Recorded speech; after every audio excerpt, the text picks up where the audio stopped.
Bonjour à tous. Il n'y aura pas de taxe Zuckman sur les hauts patrimoines. Le texte défendu par le PS, la France Insoumise, les communistes et les écologistes proposait un impôt minimum de 2% sur les patrimoines de plus de 100 millions d'euros au nom de la justice fiscale. Les députés ont également rejeté une version de compromis portée par le PS. Cette dernière proposait un impôt minimum de 3% à partir de 10 millions d'euros en excluant les entreprises innovantes et familiales.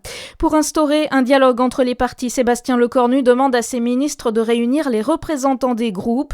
Le Premier ministre appelle à un changement de méthode pour l'adoption des budgets. Il demande à ses ministres de réunir les représentants des groupes pour arrêter les grands principes sur des textes, à commencer par ceux de la Sécu et le projet de loi des finances.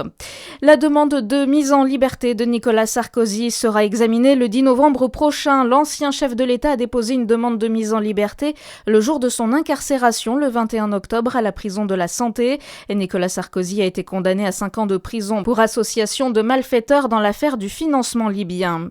Le trafic aérien interrompu hier à Berlin à cause d'une alerte au drone. Les décollages et atterrissages ont été suspendus entre 20h08 et 21h58. L'ombre de la Russie plane encore.